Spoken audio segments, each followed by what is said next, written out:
I don't believe in fate. At least, I didn't used to. To me, life was simple. You make choices and you deal with the consequences. That's it. No destiny, no meant to be. But then, I met him. And somehow, no matter how hard I tried to ignore it, life kept throwing us into each other like we were part of some badly written romantic comedy. Only, it didn't feel romantic. At first, the worst morning of my life. You know those mornings where everything feels off? That was me. My alarm didn't go off, I spilled water on my clothes, and my boss had already called me twice before 9 a.m. So yeah, I was not in the mood for anything. I rushed into a crowded cafe trying to juggle my phone, my bag, and my already terrible mood. All I wanted was coffee, something strong enough to fix my day.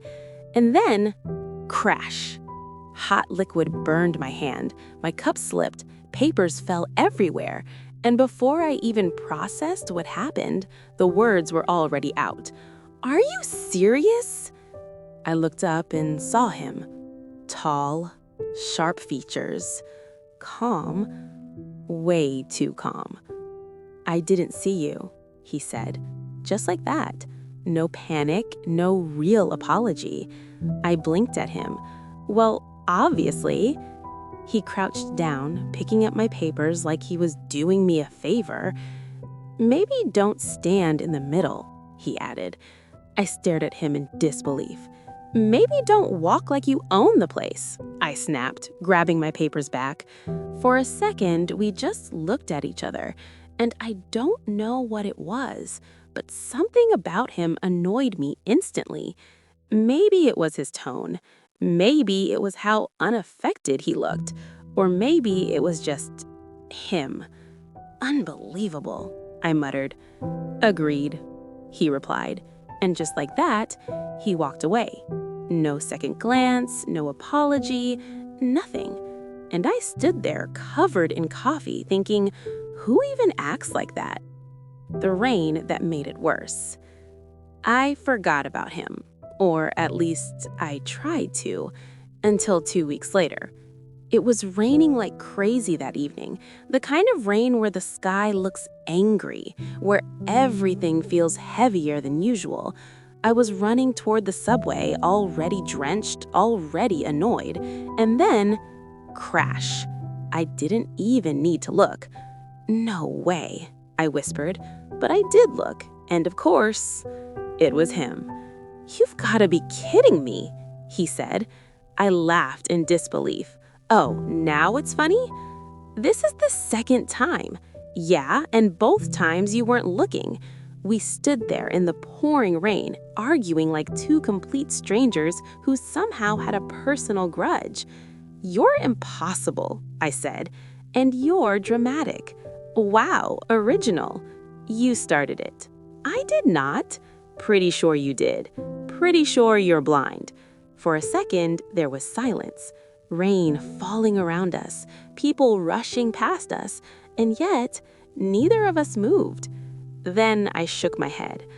"I don't even know why I'm wasting my time." "Same here." And just like before, we walked away. But this time, something stayed. A thought, a question. Why did this feel unfinished? The third time was different. A month passed. Life went back to normal, or at least it looked like it did, until one quiet afternoon I walked into a small bookstore cafe. I wasn't in a rush, I wasn't stressed. For once, I just wanted peace. And that's when I saw him, sitting by the window, like he belonged there, like he had always been there. I don't know why, but my first reaction wasn't anger this time. It was something else, something softer. "Of course it's you," I said. He looked up slowly like he had all the time in the world. "You're following me now?" he asked.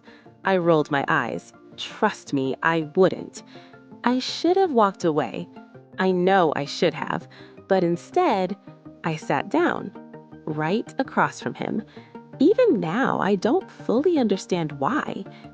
I just want to understand something, I said. What? He asked. How are you this irritating all the time? He leaned back slightly. Talent.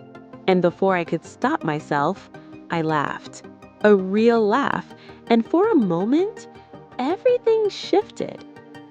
When annoyance turns into something else. After that day, things changed. Not instantly, not dramatically, but slowly, quietly. We started running into each other more. Or maybe we just stopped avoiding it.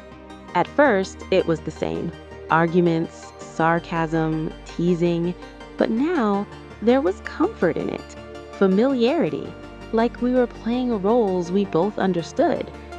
The small things that matter. I started noticing things about him. Little things. The way he always noticed when I was stressed, even when I didn't say anything. The way he'd casually help me without making it a big deal. The way his sarcasm softened around me. And the way he said my name. Lena. Like it actually meant something. The night when everything slowed down. One night, we sat together looking at the city lights. No arguments, no teasing, just silence. And somehow, that silence said more than anything else. Why are you always so guarded? I asked.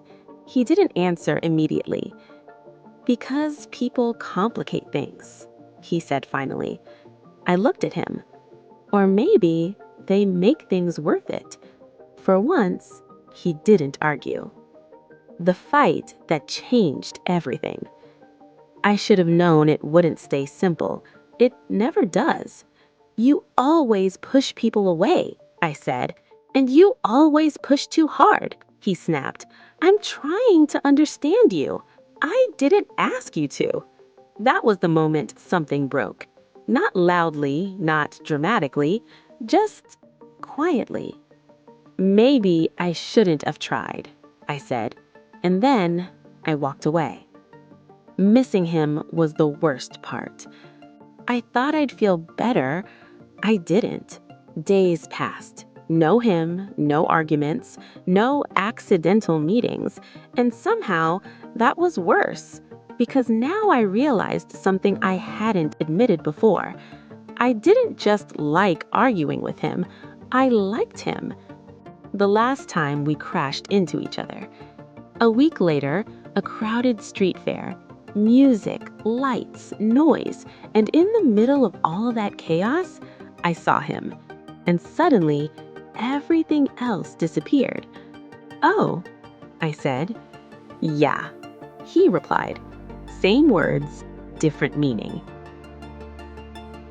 What he finally said. I was wrong, he said. I blinked. What? I pushed people away. I stayed quiet. And I almost pushed away the one person who made everything better. My heart felt heavy. You're still irritating, I said softly. He smiled. You're still dramatic. I stepped closer. But I missed you. He looked at me like he finally stopped holding back. Me too. Final chapter. Not an accident anymore. Now when I think about it, it's funny. We met by accident, we argued by accident, we kept meeting by accident, but falling in love? That wasn't an accident. That was a choice. If you ask me today if I believe in fate, I'll smile and say, I didn't until I kept crashing into him.